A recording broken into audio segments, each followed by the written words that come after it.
Okay, let's move along then to Article 3.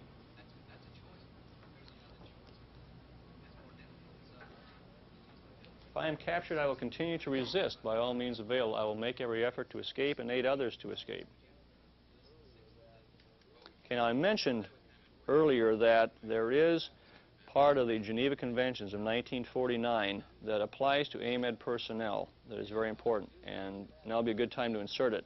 It has to do with our status.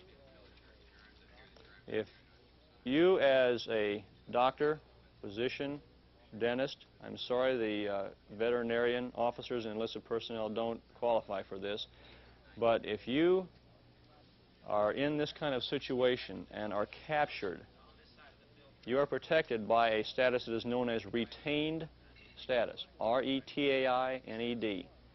And what this means is very important. Two things. One, you are allowed to continue to practice medicine.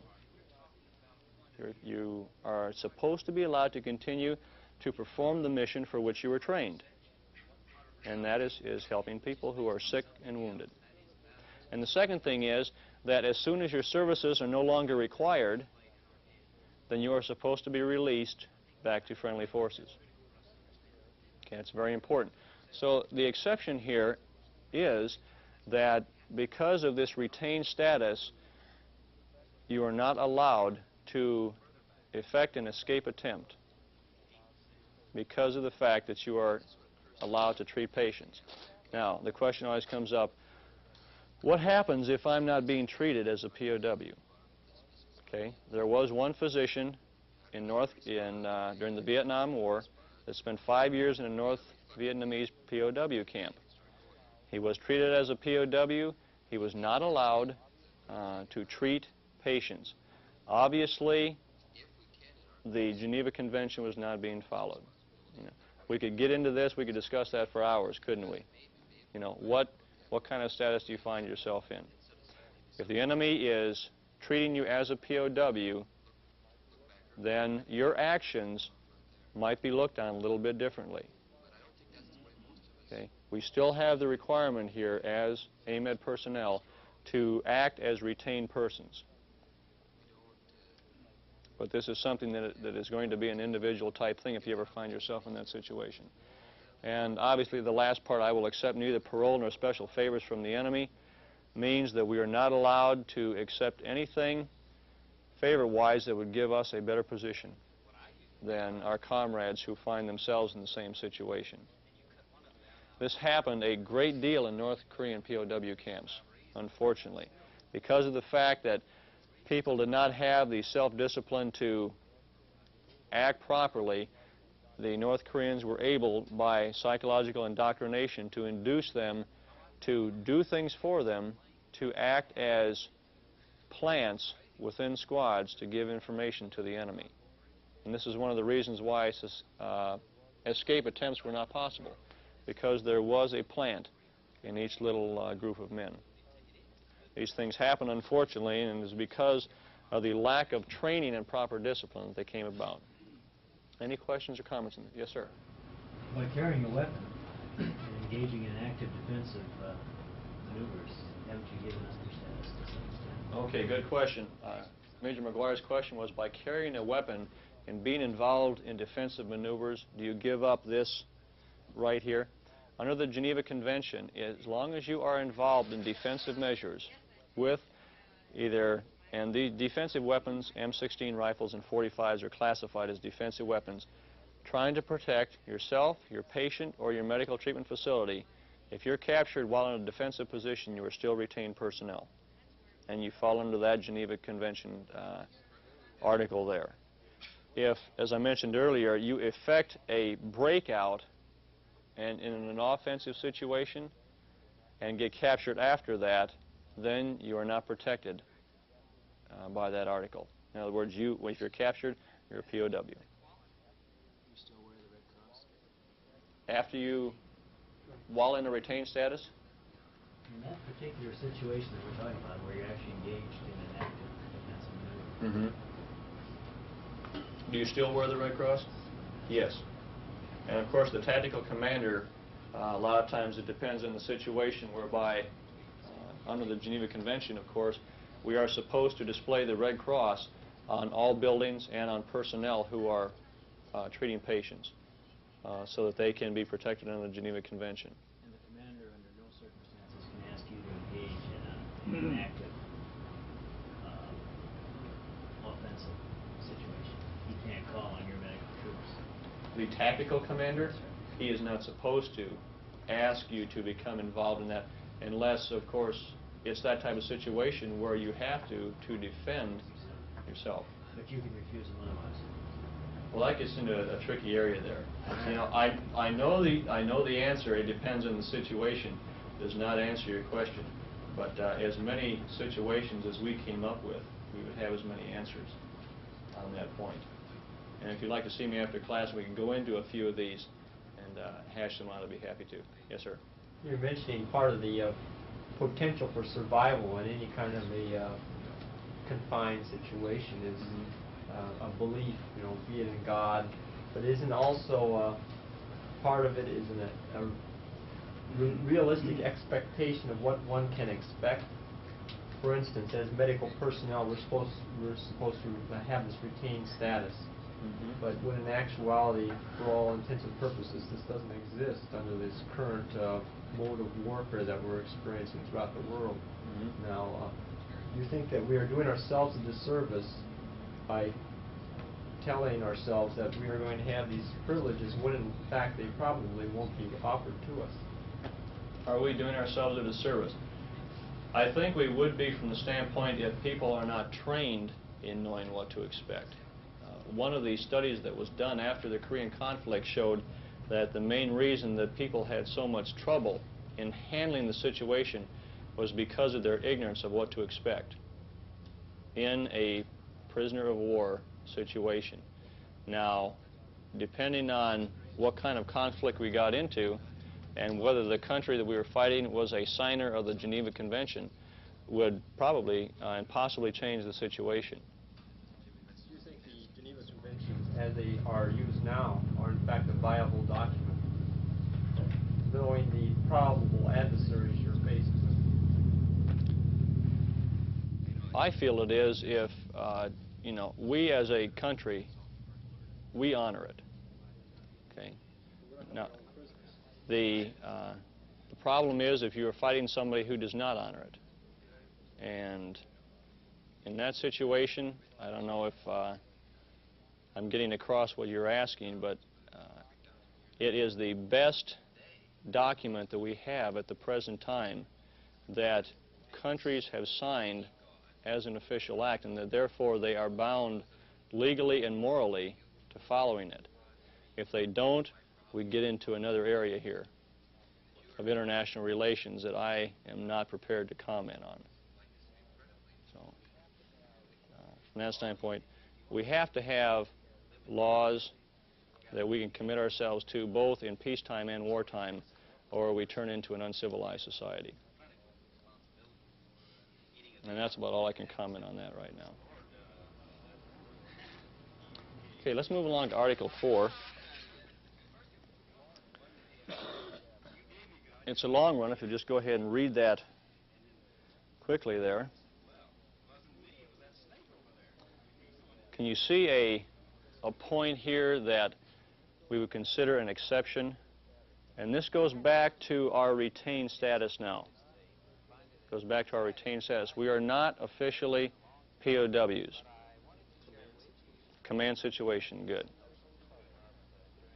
In the Army Medical Department, the only corps that is authorized to accept command of other POWs is the Medical Service Corps. Because we are not, from that standpoint, it's kind of a dual type thing. Under the Geneva Convention, we still qualify as retained persons because of our admin training to administrate over a medical treatment facility. But at the same time, we're the only branch, therefore, that can command and take charge of other POWs. So it's kind of a dual, we're a two-hatted type thing. But that is the exception. So you as a doctor, a dentist, whatever, you find yourself in this situation retain status. The only thing you are responsible for is whatever medical treatment facility you would have in a POW camp, regardless of rank. If you have a full colonel, medical corps, who is there treating patients, and the highest ranking officer of another branch, other than the Army Medical Department, is a captain, then that person is in charge. This is rank irregardless here. Very important point. And obviously the other parts of this apply as far as giving them information, obeying lawful orders, and backing up those people who are in command over you. All of this applies. Any questions? Yes, sir. Would the enemy use you to, like, to work in one of the hospitals to treat their soldiers, or just would you be in charge just of your fellow soldiers? That's a good question. I'm glad you brought that up. What happens if you find yourself in a situation where the enemy wants you to treat their sick and wounded also? Possibly even before you're allowed to treat your own. What do you do? What if they don't let you treat yours before you treat theirs? You have to treat them to respect the treatment of your own troops. Okay. If a person, an enemy, is sick or wounded to the point that he is not capable of performing his mission, he is no longer a combatant, is he? And at that point, for you who are physicians here and have taken the Hippocratic Oath, what are you supposed to do for that person? Treat him. This has even been put in writing in some places in the European theater. I understand it is in writing that if this situation ever occurs, that personnel, Army Medical Department personnel, will treat both enemy and American personnel the same way, irregardless of who they are. And so that's a good question. I'm glad you brought that up because it happens. It can happen, and chances are it will happen, because for the most part, when you get in that kind of situation, our medical personnel are trained better than some other countries. And so they know what we know and know that we can treat their people. So I appreciate that question because it does come up. Yes, sir. You say only if they're wounded so that they can never be a combatant again? What if they're...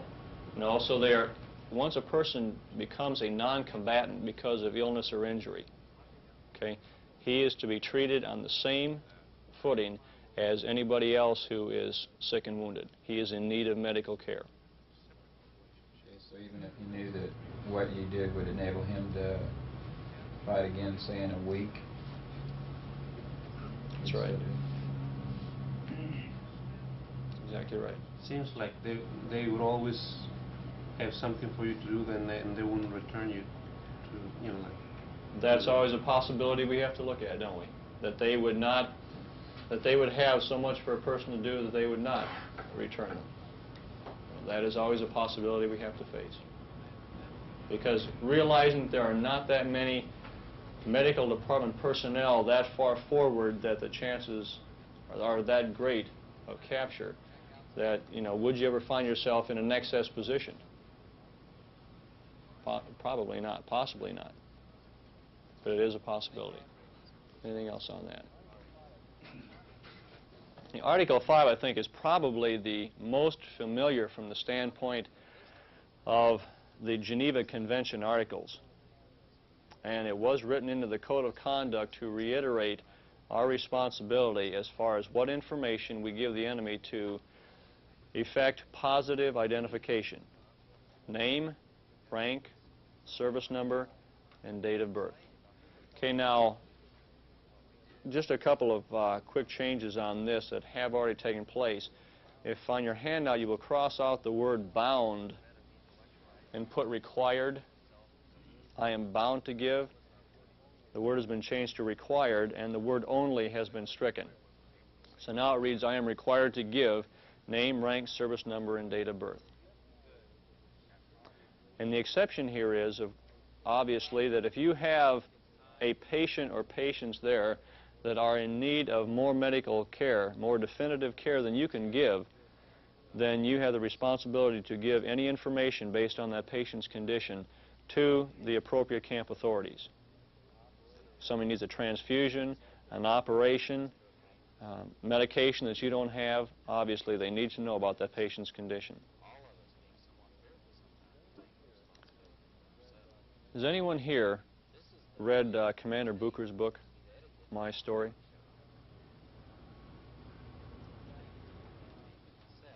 Think back to, what was it, 1968, I believe, when the Pueblo was captured. The North Koreans had the vessel. They had all the intelligence gathering equipment in the thing. Very little was able to be destroyed. Yet the people were continually interrogated over and over and over again. What kind of information were they trying to get? Verification. Certain uses of certain stuff. Okay, verification of what it was used for one thing. What did they use for the most part, the information that they got out of prisoners for? Was it for tactical intelligence? Or what was it for? Propaganda, exactly. The information they were trying to get was things like, yes, I was in territorial waters, yes, I am an aggressor type thing, we were in the wrong, we shouldn't be here, things like this.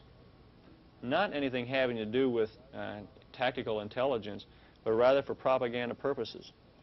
And several years after this, a retired naval admiral wrote a book questioning this. And there are a lot of thoughts being raised, both pro and con, reference just how much information should an American serviceman be required or allowed to give the enemy to keep himself from being tortured. You know, where do you draw the line? Some people say there's nothing wrong with this, that we have a responsibility to give the enemy no information at all, because anything you give just leads to possibly more and more and more as you go along. And this is where the brainwashing came in. On the other end of the spectrum, you have the people that say, listen, what is the use of getting American servicemen tortured when all they're trying to get is information to use for propaganda? Put them on radio, on television, the guy says, I did something wrong, my country did something wrong. And it's even been suggested, and I'm just giving this out as information on both sides of this continuum here, that people say, why don't we allow them to say anything that will keep them from getting tortured, as long as the information is not significant, and then we as a country will put out to the world that these statements were made under physical or psychological duress, the person is not responsible, and they have our permission to say anything that the enemy uses for propaganda purposes. What do you think about that? I think an interesting point to that latter statement is the fact that usually the greatest impact of any announcement is the first announcement, be it right or wrong. A good example being a lot of Ralph Nader's information that he gives to the public. Mm-hmm. Maybe Okay. some of it has a factual basis, but it's been proven that some of the stuff that he's put out, especially about the Corvair, a good example, Yes. was erroneous, but the public thinks that the Corvair was a bad car. And this is the lasting impression that's been given the public, even though subsequent information came out refuting some of the original documentation. Okay, so then apply that now to a POW situation. Okay, you're a third country, and a prisoner of war comes out and says, well, my country is bombing hospitals or civilian residences, which are, which is illegal under the Geneva Conventions. Mm-hmm. This third country person is going to say, well, gee, this POW is representing a bad country, even though maybe a week later the involved country will come back and say, well, this is all erroneous or was under duress. I think the original impression has been made, and it will have the greater impact than the rebuttal. That's a good point. Okay, where do you draw the line? That's always the thing, that these questions are being talked about now in Congress, There's a lot of concern over if we get ourselves in another situation, find ourselves in a situation like this, just how is the American serviceman going to come out? How is he going to come out? It appeared to be a failure in North Korea during the Korean conflict because people were not prepared. We've gone over a lot of information here real quickly, but what I think we need to remember is that there is a code of conduct. It does lay down very specific responsibilities and rules for the American servicemen. These things were designed to be helpful, not to be a hindrance, but rather to be a help if we ever find ourselves in a situation where we need it. And while we don't memorize this thing verbatim, as long as we realize that we have certain responsibilities as soldiers, regardless of our branch of service, we'll know that the enemy cannot use this type of information against us. And that's the important thing. I thank you for your time and attention, and class is dismissed.